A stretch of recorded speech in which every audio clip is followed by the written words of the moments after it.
Dr. Ubendra. We were just talking about the private sector opening up in India and going, fast lane. Just wanted to bring about the problems of private sector as it is moving here in India. Is this a question or a comment? Yeah, as a question. Yes, please. Yeah. See, if we take the private sector here, the very focus of each of the private institutions are now to procure patients. Now, as in US, you can say that the quality aspects and other statistics of the institute makes them pull the patients. Here, the demographics are completely different. How do you pull a patient into a private institute?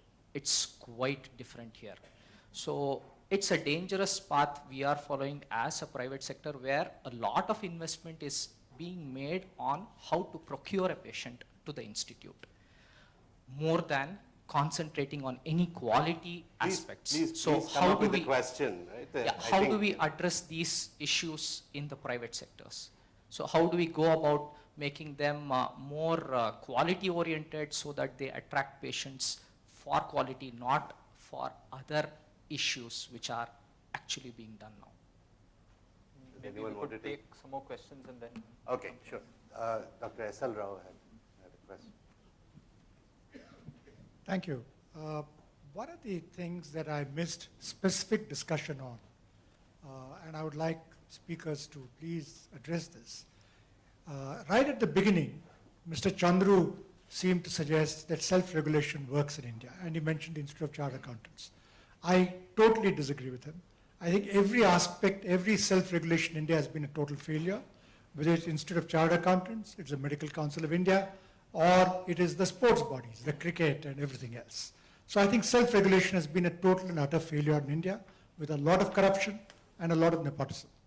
Now, in this country, which has got a lot of poverty, where you're trying to give people some kind of health care, how can we improve the quality of our regulation? Because government regulation has also been a failure.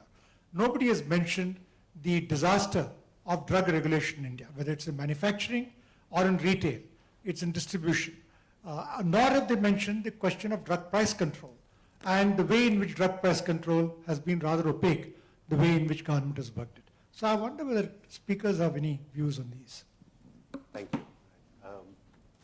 So maybe we respond to this. I think, Pawan, you're perhaps the one who talked about the Medical Council of India and regulation of that. Please. I agree with you that professional self-regulation has largely been a failure in India, right? But I think we need to ask the question of good. I think it's easy to get lost in good versus bad questions. It's better to ask, is this better or is this worse? I think all said and done, perhaps chartered accountancy regulation is better than the medical education regulation. So that said, the previous sort of policy direction on this, 2010 there was a scandal with India. It got it for a while.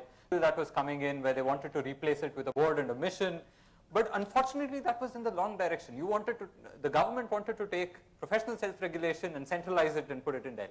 Right? So that is not necessarily the solution.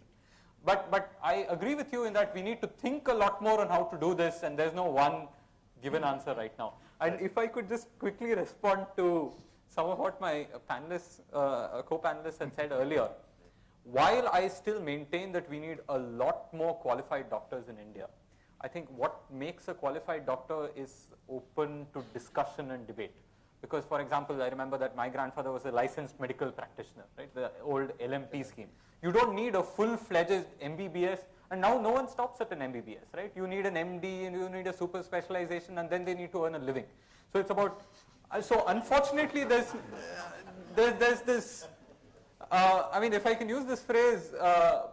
There's almost a Brahminical capture of this super specialized doctors who are running the show. And this implies, I think we need a top-line cadre of public health professionals who have a master's in public health, learn the whole thing.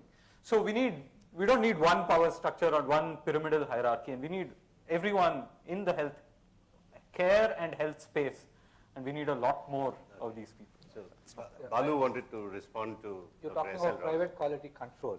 At least nationally it can't happen because health being the state subject, at least states have to bring in regulatory acts.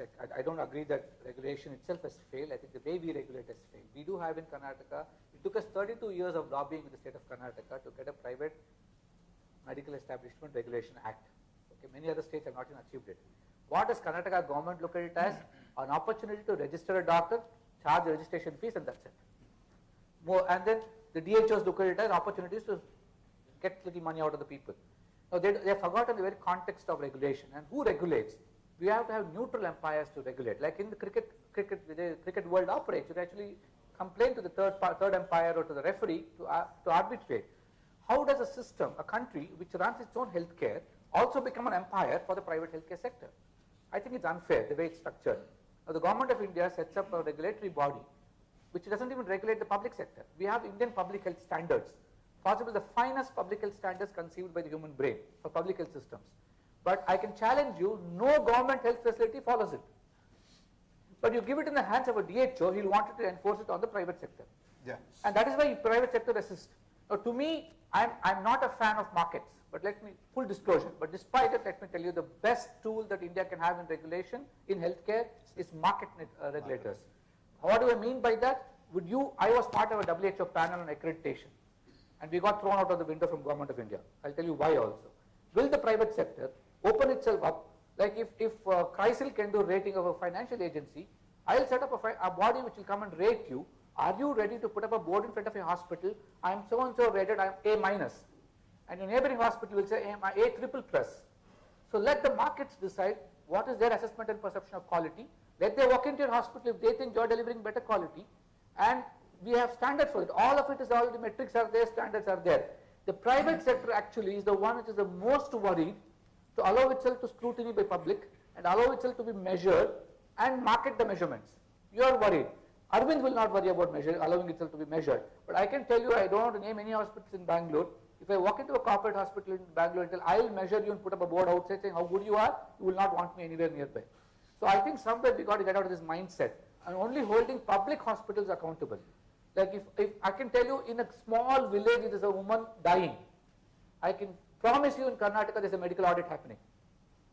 You don't know about it because nobody reads about it. But the government of Karnataka has a mechanism for a metal death to be audited at the gram panchayat level. But I can tell you any hospital in Bangalore, let it lose an infant and its birth, the delivery time, or let it lose a mother, it won't even be known outside. They'll bribe the family to keep quiet. I know how it operates. And so can we open ourselves to this kind of scrutiny? Then private sector can be monitored. Self-regulation, I don't want to speak about it because I think as Indians we don't self-regulate. We don't wear a helmet, right? The police is not watching. The signal light is there, we think red light, nobody is there, let me go.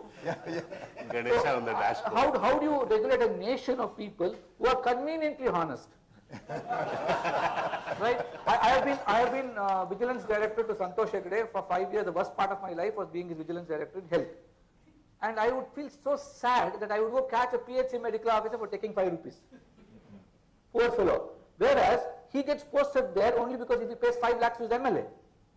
So the whole system is so damn dirty, and whom do you regulate here? All of us live in glass houses. In some way or the other, we have a house in Bangalore. Let me say I can challenge any number of people sitting here in Bangalore. If you own property in Bangalore, you are supposed to live 3 feet offset in the front, 5 feet offset in the side. How many of you actually follow the law when you build your houses? You all say, Bangalore, land is so expensive, let me encroach 6 inches this side, 6 inches that side, 6 inches this side. Revenue inspector comes, I can give 5,000. Because the revenue inspector is purchasable, I also break the law. Now that happens everywhere, and then why do you only hold somebody accountable? I am somehow very confused. Having worked in anti-corruption, my convictions are straight. You can never fight against corruption. All that India needs today is to fight to stay honest. If every one of us in this room decide, I am going to be personally regulating myself, and I am going to be honest, that's the only way I can fight corruption. No amount of Lokpals, Lokayuktas can change this.